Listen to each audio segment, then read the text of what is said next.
This is The Weekly on ClickOrlando.com with Justin Warmoth. Good morning and happy Halloween. I'm Justin Warmoth. After more than a year and a half, international travel to the U.S. will resume this week. The news, a big deal for tourist destinations across the country, including Orlando. And tourism officials have already started a marketing plan to Europeans. This morning, the president and CEO of Visit Orlando, Cassandra Mate, is here to discuss the impacts the move will have on Central Florida tourism and the local economy. Cassandra, good morning from Orlando. Good afternoon from the UK, possibly. Yeah, exactly. It's 1 o'clock here in London, and I'm so happy to be representing Orlando in the UK. Let's talk about that. Let's talk about your excitement level first off with this announcement that international travel and the ban behind that is finally coming to an end. You know, with the administration announcing the protocols and what it'll look like for international travelers to come back, we are so excited, and it couldn't have been better timing because Visit Orlando is in London, literally inviting our UK friends back to Orlando because we're open, we know you can travel safely, and we now know the protocols. So honestly, I am elated, and I know the rest of the travel community feels the same way. What's been the reception among folks in the UK? Is there pent-up demand? Absolutely. What I will tell you is as soon as the announcement happened, we started talking to airlines and people were booking reservations. Over the course of this past week, I met with airlines, I met with international media, we also met with customers, and people are excited. But what I think Central Florida needs to be excited about, on 2 of the airlines, they were telling me that their top choices of reservations is none other than Orlando. And it's just, it could not be better timing for, I think, the folks from the UK. Florida, winter, got the holidays, Disney celebrating its 50th anniversary. I mean, there's just so much happening here in Orlando. And to your point about the timing, I mean, it's perfect. I want to go back a few months, and if you could possibly give me a snapshot of what you've been seeing in 2021, how it's rebounded from 2020, and what this ultimately will do, this lifted ban moving forward, and what you're forecasting. Well, in the international space, obviously most international travel really stopped altogether. Before COVID, Orlando welcomed over 6.4 million international travelers each year. And I would tell you that took about a 75% cut during COVID. But we know that definitely will rebound. We also knew, because looking at the domestic national market, you know, what we saw this summer, we saw that there was pent-up demand. There was desire to get back to Orlando. So we saw really great numbers in the middle of the summer. In fact, some of our hotel occupancies, reached, nearly 2019 levels. But because of school starting in the fall, the Delta variant, we definitely saw a dip. But because of the behavior, once people know that, our destination's open, it's safe to travel, there's protocols you need to follow, there is definitely that pent-up demand for Orlando, but both domestically as well as internationally. So in 2019, 75 million people traveled to Orlando. Yeah. That number was a record-setting number. It's unfortunate because I'm sure that the model would tell you that even more would come the next year had COVID not been COVID. To get back to that level, I mean, what is it going to take? Is that something that's attainable in the next decade, possibly? What do you think when you think about 75 million and where we need to go to get back to that number? Well, I will tell you that I am very optimistic and I'm a little bit more aggressive. We just launched at Visit Orlando our 3-year strategic plan, and we want to get back to pre-pandemic numbers within the next 3 years. And we think that we're positioned correctly to do so. But, you asked what will it take, and what it takes is for us to get back on the road, us to get, our marketing around the world, inviting people to the U.S. So, for example, we kicked off our Wonder Remains campaign domestically back in January, but we just launched our campaign right here in the UK in August. And so it's very well received. So people, love Orlando. We're a trusted destination with trusted brands. People know that they can make memories. And frankly, when you look at the international market, they have been on lockdown for the last 2 years, not going anywhere. So this is perfect timing, because we also know the planning cycle, for that they're starting to book for this upcoming holiday season, but we're also seeing that they're making plans to be in Orlando next summer. So I'm very optimistic that we are going to see pre-COVID numbers within the next couple of years. I'm curious, just other than pitching to folks in the UK versus pitching to Americans, what's the target? How are you targeting them, and what does it look like when you're promoting Orlando from someone who's watching in the UK? What does that look like? It's actually, I think that I have one of the best jobs in the world. I get to promote Orlando. And like you mentioned, we have a lot to share. And so a lot of it is updating what is going on with the 50th birthday at Disney World, with the new attractions such as the Velocicoaster at Universal Orlando, and on and on and on. New hotel offerings, new things to do, introducing them to our dining art scene. I think that is the message, because people love Orlando. People have this mindset and this vision of what Orlando is. So part of what we do is we update them of what they can experience the next time that they come to Orlando. And people are just excited. Internationally, the fact that in 2022, we are going to be opening up the Peppa Pig theme park. UK, they love Peppa Pig. So that was an exciting announcement that we shared at a press conference here in London this week, along with all the things that are unique. Something else that's very of interest for our British friends are outdoor experiences. And sometimes people don't realize just how many water sports and waterways, different springs that you can kayak, you can just enjoy our nature. And so really educating people on what they can do along with the wonderful theme parks is something that they like to hear about.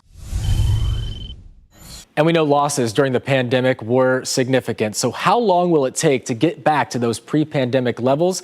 Mate will answer that and more right after this. Stay with us. This is The Weekly on ClickOrlando.com with Justin Warmoth. Welcome back. The U.S. will lift its ban on international travelers effective on Friday, and it appears folks from all over the world are itching to get back to America's tourist destinations, which of course includes Orlando. Those foreign travelers contribute an estimated $6 billion to the Central Florida economy every year, so tourism officials are eager to welcome them back as well. My conversation continues this morning with Visit Orlando President and CEO Cassandra Mate. When we think back to, obviously there were losses over the last 19, 20 months. Was it shaved in half? When we talk about tourism as a whole, and how Orlando and really the state of Florida, it relies, I think is the best way to put it, on tourism and tourist tax dollars. The numbers, what did they look like going back in 2020 at maybe the worst? Yeah, you actually summarized it very well. It was really, everything was half. When we look at seat capacity at the Orlando International Airport, when we looked at hotel occupancy, when we looked at rates, when we looked at attendance, when we looked at everything, it literally was about a 50% loss for the community. So, even in 2020, we reached some visitation numbers, in the 30 million. So, in a lot of destinations, they would be celebrating that. But of course, that's literally half of what we had welcomed in 2019. So it really was, but we're already seeing some rebounds. For example, over the holiday in December, we're starting to see some hotel occupancies at 90%. And we have not seen that on weekends during the summer since before the pandemic. So I think that's a really good sign that travel is rebounding for Orlando. We've talked about the UK and the pitch to those folks. Other countries, though, what other countries is Visit Orlando targeting moving forward in the near future? Sure. Our top markets. So overseas, UK by far is our number one market. That's where we see the most volume. But we also focus on Brazil is a key market for us. And then, of course, Canada and Mexico. So we're going to be very active in those markets. We're also doing a mission to Colombia in a couple of weeks with Visit Florida. So those are going to be some of the key markets that we're very active. We're getting the messaging out. We're doing print, digital campaigns, as well as we will actually go in person to talk to the media and talk to our customers.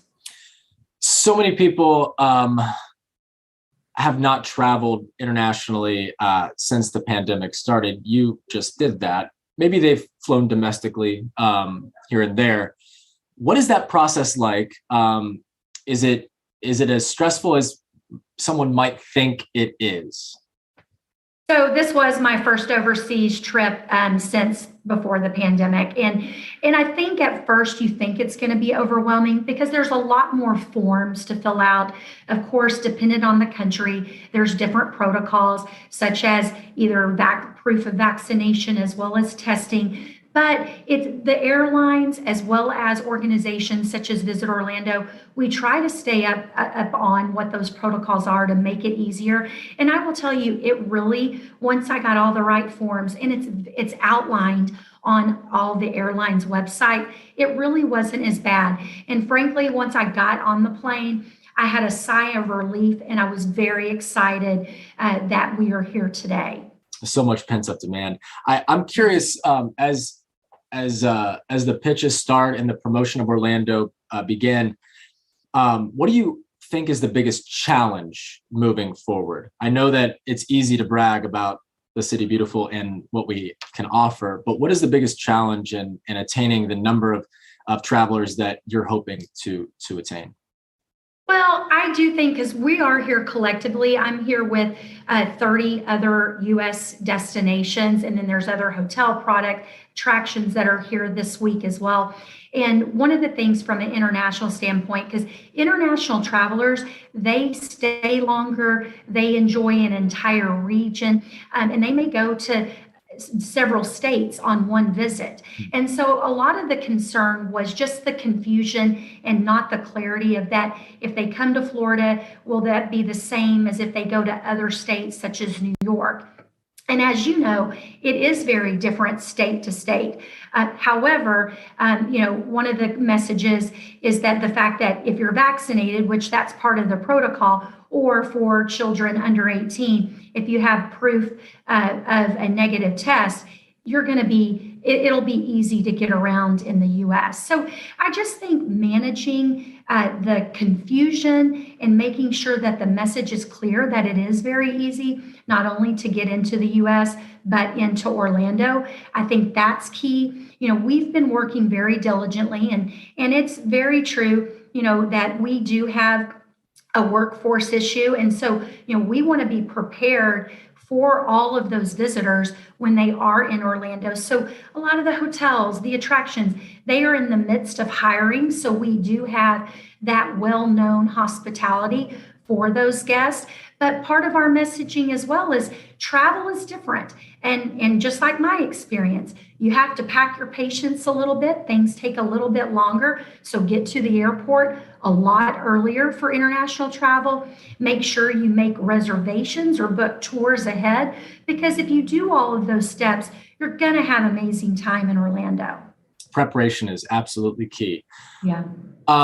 So the trickle down effect that tourism has, not just in Orlando, but really the state of Florida, you can't understate it, because someone who says, "Well, I don't really care for international travel coming back. I could use the break on I-4, what have you, the excuses."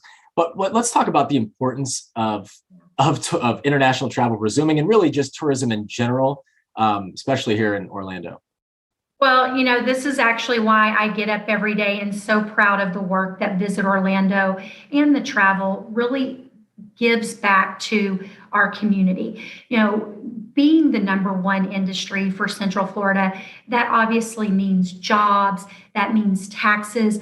Pre-COVID, it was a $75 billion annual economic impact to our community. And I think that this is really interesting because in our community alone, visitors also pay over 51% of sales tax revenue to Orange County. So what that means is that the money can go to help build schools, roads, public safety services. So the level of visitors that we experience in Central Florida certainly impact you and I as residents each and every day. So we should be welcoming to those visitors.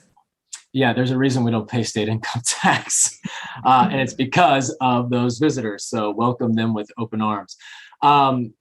Any last thoughts on just what the last 19 months, 20 months has been like, especially for someone who's in a position like you are, where travel was just decimated, but we are seeing this rally, this rebound. Just your overall thoughts on what it's been like and your hope for the future. I'm a half glass full, and I chose to be perpetually optimistic during this very hard time. But what I do know is that the travel industry is resilient. People want to travel because that's where they have emotional memories with their families and friends. And so I think we have a very bright future. And I think, Orlando, let's get ready to welcome back the world. Now, the Biden administration has laid out extensive protocols for international guests, including proof of vaccination. To read more about the requirements, just head over to clickorlando.com/weekly. I'm Justin Wormuth. Have a great Sunday and happy Halloween.